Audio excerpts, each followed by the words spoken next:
Today, I am so excited to welcome David Freeman to Hope Survives podcast. Welcome, David. Thank you for coming on.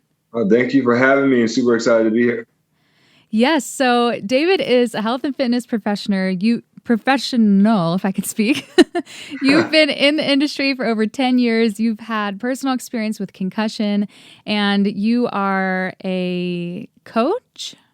Yeah, I'm a coach. I'm a mentor. I'm a friend. I'm a few. I wear a lot of different hats. But I mean, my passion is helping people. So whatever title you want to give that, I'll live up to that.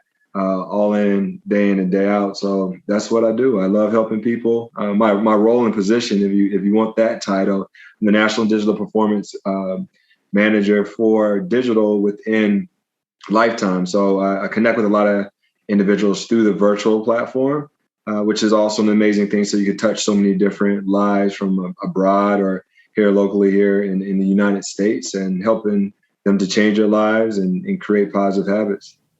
I love it. And I was introduced to David through Dr. Jeremy Schmo.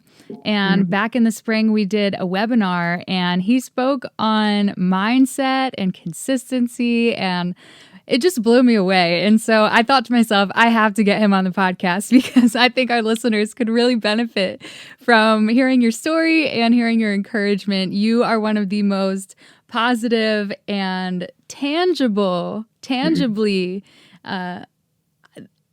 I'm trying to think of the right words. When I heard you speak about mindset, usually when I hear people speak about it, it's more abstract, but you spoke in a very tangible way that felt like it was actually something that you could take a hold of. And I love that. So I'm really looking forward to what you have to share today. Would you like to just start with sharing some of your story? Yeah. I mean, overall, a lot of the listeners I know that was briefed on is individuals who have experienced some type of brain trauma or incidents like concussions and things of that nature. So me personally, I've had a few concussions playing football in high school and college. And I definitely understand when I'm in optimal functioning with my mind and how that works, and how you have to be very intentional with what it is that you're doing when you're not on point and you're not in that, what I would call like a flow state. So I would say that the brain is something that is a powerful organ. And when you think of how to utilize it and how to tap into it, it has so many things that connect to memory. And we can talk about a song, for example. When you hear a certain song that can be from, I don't know, your childhood, how it automatically takes you back there. And that just gives you a little taste of how powerful the brain is and how it remembers, and how you can retrain it just in case you have any type of damage that was done to it. It's the effort that you put into it, and that's usually what yields the results that you get out of it. So you put high effort in it, you usually get some high results out of it. But if you put low effort into it, usually it yields the same thing as low results. What impact has your concussion recovery had on your understanding of the mind? Well, I would say the impact that it has on me, I don't know if this is me just getting older, but me remembering certain things, or I know that I'm thinking of something and I'm like, all right, I'll come back to that. And then I completely forget about it 10 minutes later. And I'm like, what was it? I can't remember it. So I don't know if that's me multitasking and me just forgetting about certain things, but I think that's the one thing that has stood out the most to me. And I'm very vocal about that because I want my wife and I want my friends to know so they can pay attention to it as well. So I would say just remembering things, certain basic things. And I'm not saying things like my social security number or my birthday. Like I remember those things. I think since I have so many different things on the plate, what happens is I feel like I'm being able to take it all on instead of writing things down so I can come back to it and can be a little bit more formalized. I rely so much on, all right, I'm going to remember that. And I tend to fail at remembering whatever those things may be. So I would say just remembering certain things and wanting to function at a high level and be impressive at the same time. And the pressure that you might put on yourself of meeting others' expectations. And that's another thing that we can go even deeper into, as well as focusing on yourself, not necessarily worrying about the value of what everybody else has around you, like the value of you having within yourself and living up to your personal expectations putting one foot in front of the other and making sure that you're doing good by yourself. That's how I would kind of word that, is making sure that you're taking care of self and not putting so much pressure on yourself to live up to other expectations. That's so good and so important in brain injury recovery, because if you don't take care of your brain health, if you don't take care of yourself the way that it needs, especially while it's recovering from an injury, it can spiral into more and more problems.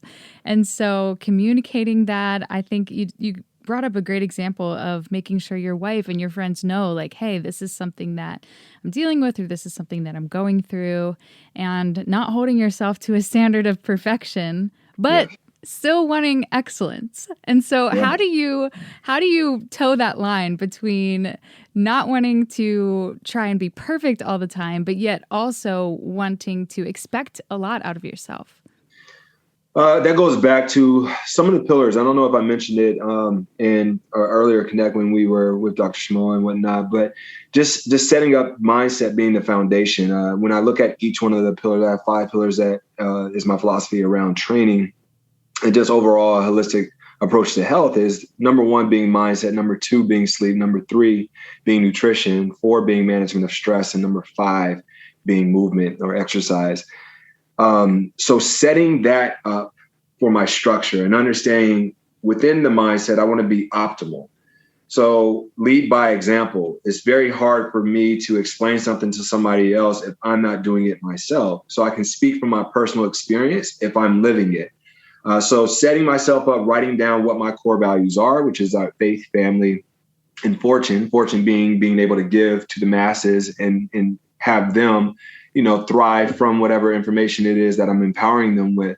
So understanding your core values and speaking to that daily, that's kind of how I meet those expectations. Now, exceeding those, that's kind of where you take it to that next level.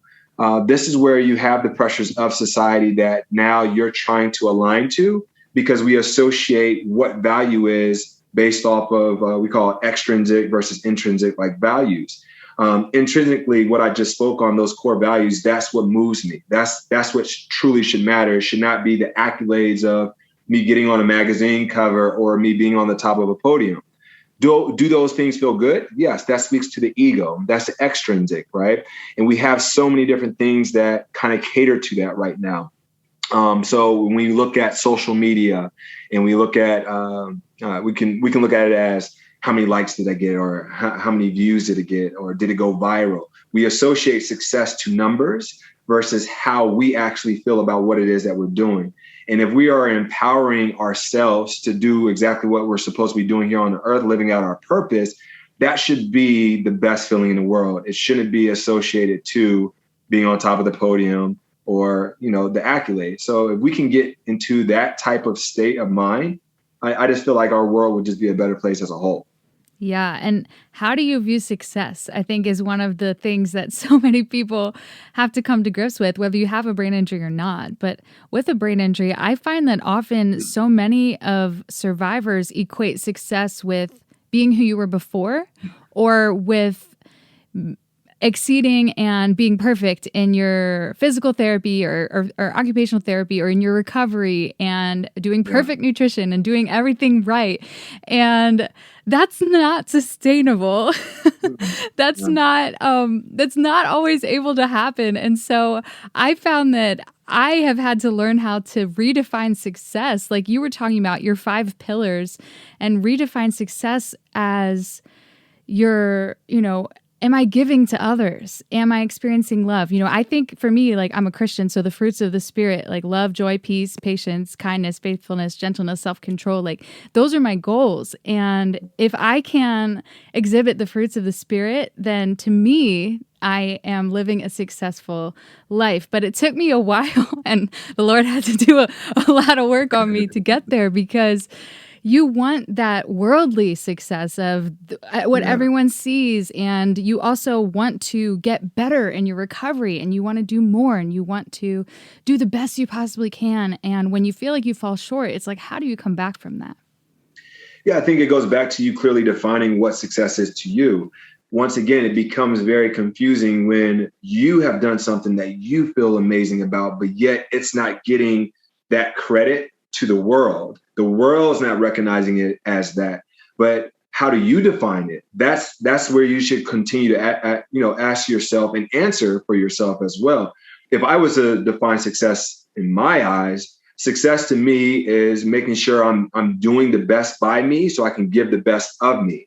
So giving my kids my undivided attention and making sure they have all the tools and resources to set them up for success in their life. Me being able to listen to my wife and be there for her and do the things that are necessary for our marriage to thrive. So time is how I would define success. And I spell love, Time, right? So that's exactly, or vice versa. How do you spell love? Time, or love spells time. Like, that is how I define success. Is where you're putting your efforts in is usually where you're going to yield those fruits of what you were speaking on, because the more energy you put into something, that's what it yields. And that's the same way the mind works. All right. The way you think dictates the way you act, which yields the results that you get. So it's the same concept. I would define it by where you're spending your time. And usually whatever you're putting the most time into is usually what you're probably going to be consuming a lot of those fruits of that labor.